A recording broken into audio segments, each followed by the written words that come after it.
ஒரு அரைநாள் போர்ல மட்டும் மதுரை 10,000 வீரர்களையும் மைசூர் 15,000 வீரர்களையும் பலி கொடுத்தது. மதுரையில நடந்த மூக்கறுப்பு சம்பவத்தை தொடர்ந்து நடந்த போர்ல மதுரை படைகளோட கொடூர தாக்குதலை தாக்குப்பிடிக்க முடியாம மைசூர் படைகள் மதியத்துக்குள்ளே சரணடைஞ்சது. அதை ஏத்துக்காம தொடர்ந்து தாக்கியிருக்கலாம். ஆனா 2 பக்கமும் பயங்கரமான உயிரிழப்பு ஏற்பட்டதால மதுரை தளபதியும் போர் நிறுத்தத்துக்கு ஒத்துக்கிட்டாரு. இது போக காயம்பட்டவர்களோட எண்ணிக்கை இதுல பாதிக்கு மேல இருக்கும். இப்போ மதுரை தளபதிகளோட கூடாரத்துக்கு மைசூரோட தூதுவன் வந்து காலையில நாங்க திரும்ப போயிருவோம், தாக்குதலை தொடர வேண்டான்னு ஹம்பையா கேட்டதா வந்து சொன்னான். ஆனா யுத்த தர்மத்தை மீறி மைசூர் படைகள் மக்களோட மூக்க அறுத்ததால அதிகாலையில மீண்டும் போர் தொடங்கும்னு மதுரை தளபதிகள் சொல்லி அனுப்புனாங்க.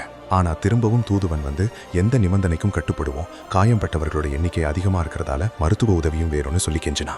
அதனால சவாடக்கத்துக்கு உதவி செய்யறோம், வைத்தியர்கள் இப்ப வருவாங்க, திரும்பி போகும்போது மைசூர் 500 குதிரைகளை மட்டும் எடுத்துட்டு மீதி குதிரைகள் எல்லாத்தையும் மதுரைட்ட ஒப்படைக்கணும்னு சொல்லி பதில் போனது. மைசூர் எல்லாத்துக்கும் ஒத்துக்கிட்டு 18,000க்கு மேல் குதிரைகளை மதுரைட்ட கொடுத்தது. அதுல இருந்து 3 நாள் கழிச்சு மைசூர் படைகள் கிளம்ப தயாரானது.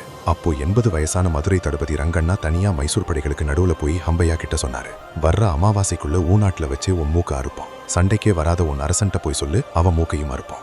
இதுக்கடுத்து மதுரை படைகள் என்ன பண்ணாங்க தெரிஞ்சுக்க ஒரு லைக் பண்ணி, ஃபுல் வீடியோ வேணும்னா கமெண்ட்ல சொல்லுங்க.